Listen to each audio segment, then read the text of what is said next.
പ്രിയപ്പെട്ട സുഹൃത്തുക്കളെ, നമസ്കാരം. ഇന്ന് നമ്മൾ സംസാരിക്കുന്ന വിഷയം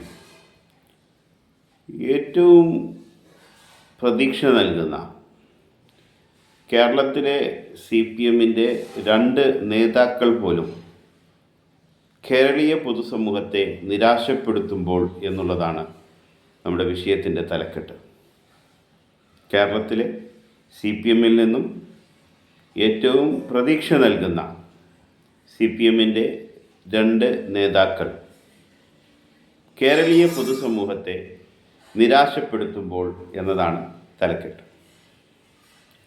ഇതിൻ്റെ ഒരല്പം കാര്യങ്ങൾ വിശദീകരിച്ച ശേഷം ഈ 2 നേതാക്കളിലേക്കും അവർ പറയുന്നതിനെക്കുറിച്ചും അവർ പറയുന്നത് എന്തുകൊണ്ടാണ് നമുക്ക് ലോജിക്കലായി തോന്നാത്തത് എന്നുള്ളതിനെക്കുറിച്ചും പറയാൻ ശ്രമിക്കാം. അതായത് പാലക്കാട്, ആലപ്പുഴ, തിരുവനന്തപുരം പോലെയുള്ള ചില ജില്ലകളിലൊഴിച്ച് വലിയ രീതിയിൽ ഇടതുപക്ഷത്തിന് മറ്റു ജില്ലകളിലെല്ലാം തന്നെ ഇടതുപക്ഷത്തിന് പ്രതികൂലമായ രാഷ്ട്രീയ സാഹചര്യം നിലനിൽക്കുന്നു. കേരളത്തിലൊരു ഭരണമാറ്റത്തിനുള്ള എല്ലാ സാധ്യതയും ഉണ്ട് എന്ന് എല്ലാവരും പറഞ്ഞുകൊണ്ടിരിക്കുന്ന ഒരു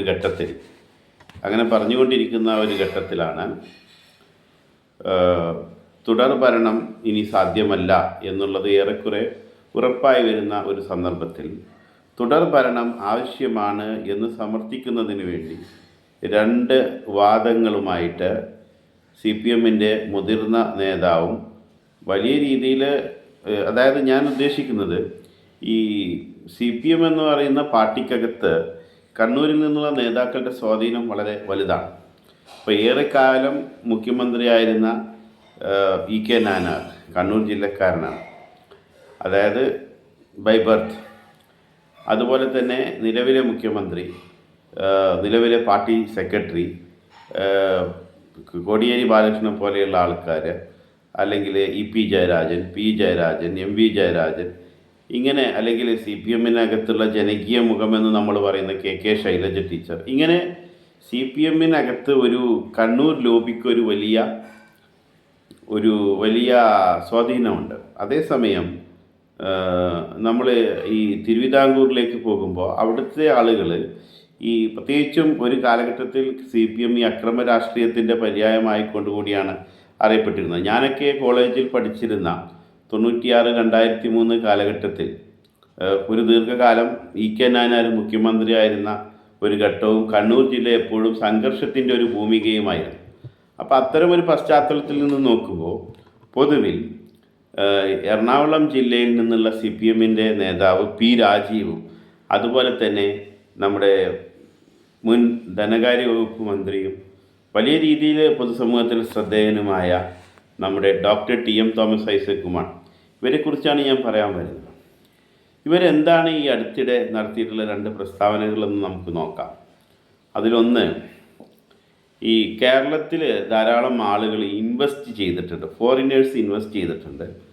അപ്പോൾ കേരളത്തിലൊരു ഭരണമാറ്റം ഉണ്ടാകാനുള്ള സാധ്യതയുണ്ട് എന്നുള്ള രീതിയിൽ റിപ്പോർട്ടുകൾ വരുമ്പോൾ ഇവിടെ പല പദ്ധതികളിൽ ഇൻവെസ്റ്റ് ചെയ്ത ആളുകൾ ഇനി ആ ഇൻവെസ്റ്റ്മെൻറ്റ് പിൻവലിക്കാനോ മറ്റോ ശ്രമിക്കുന്നു. കാരണം ഇവിടെ ഒരു അൺസർട്ടിനിറ്റി ഉണ്ട് എന്നുള്ളത് ആണ് P രാജീവ് പറയുന്നത്. എന്നുവെച്ചാൽ ഈ നമ്മൾ എല്ലാവർക്കും അറിയാവുന്നൊരു കാര്യമാണ്, ഒരു പൊളിറ്റിക്കൽ സ്റ്റെബിലിറ്റി ഉണ്ടാകുമ്പോഴാണ് ഒരു എക്കണോമിക് ഡെവലപ്മെൻറ്റ് സാധ്യമാവുക. പക്ഷേ ഇതിനകത്ത് അങ്ങനെ ഒരു അൺസർട്ടനിറ്റിയുടെ പ്രശ്നമില്ല. കാരണം ജനാധിപത്യ പ്രക്രിയകൾക്കകത്ത് തുടർ ഭരണമോ അല്ലെങ്കിൽ ഗവൺമെൻറ്റുകളുടെ മാറ്റമോ സാധ്യമാണ്. അതായത് ചില നയങ്ങളിലും മറ്റ് പരിപാടികളിലും മാറ്റമുണ്ടാകുമെന്നുള്ളത് ഒഴിച്ചു നിർത്തിയാൽ അതിനകത്ത് വലിയ പ്രശ്നമൊന്നുമില്ല. മാത്രവുമല്ല, UDF-ൻ്റെ സർക്കാരുകൾ അധികാരത്തിലിരുന്ന ഘട്ടങ്ങളിലെല്ലാം തന്നെ ഇത്തരത്തിലുള്ള വ്യവസായികളെയും അതുപോലെ തന്നെ ഇൻവെസ്റ്റേഴ്സിനെയും സ്വാഗതം ചെയ്തൊരു ചരിത്രമാണ് ഉള്ളത്.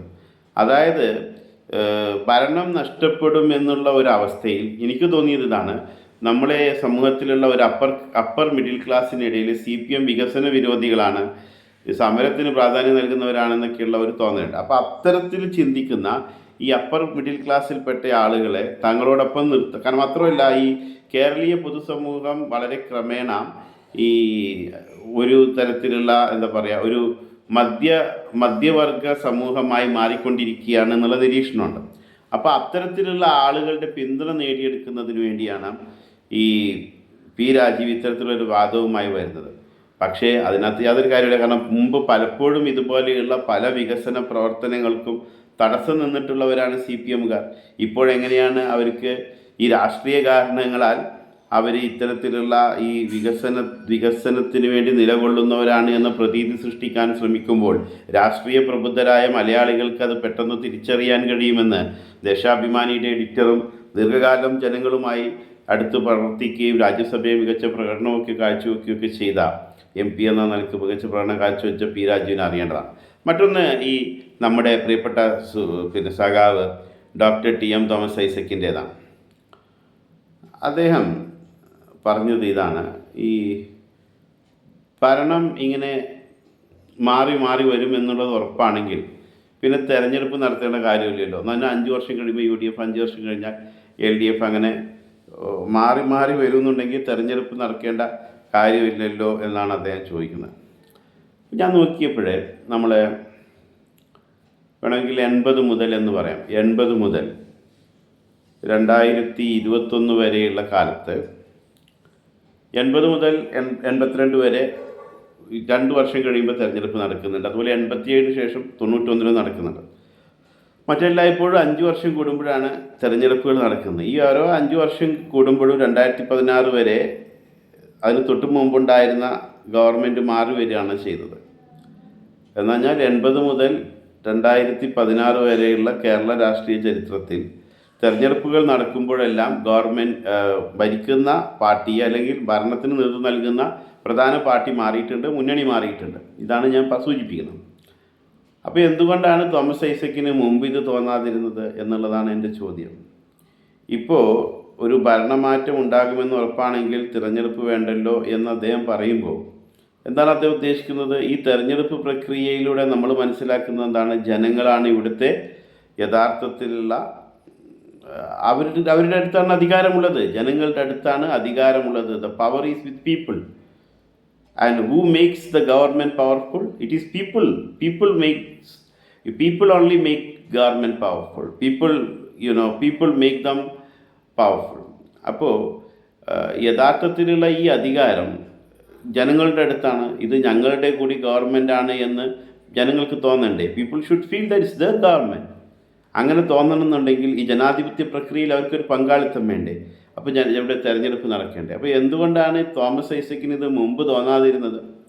ഭരണമാറ്റം ഉണ്ടാകുമെന്ന് ഇവിടെ ഉറപ്പാണ്, അപ്പോൾ തെരഞ്ഞെടുപ്പ് ആവശ്യമില്ല എന്ന് അദ്ദേഹത്തിന് മുമ്പ് തോന്നാതിരുന്നത് എന്തുകൊണ്ടാണ്? അതായത് 96 അവർ അധികാരത്തിൽ വരുമ്പോൾ ഭരണമാറ്റം ഇവിടെ ഉറപ്പാണ്, തെരഞ്ഞെടുപ്പില്ലാതെ നമുക്ക് ഭരണമാറ്റത്തിലേക്ക് പോകാം. ഇനി നമ്മൾ മറിച്ച് ചിന്തിക്കുക. ഇനി സ്വാഭാവികമായും അദ്ദേഹം ആഗ്രഹിക്കാനിടയുള്ളത് എന്താണ്? ഭരണ തുടർച്ചയാണ്. അങ്ങനെയാണെങ്കിലും തെരഞ്ഞെടുപ്പ് വേണ്ടല്ലോ.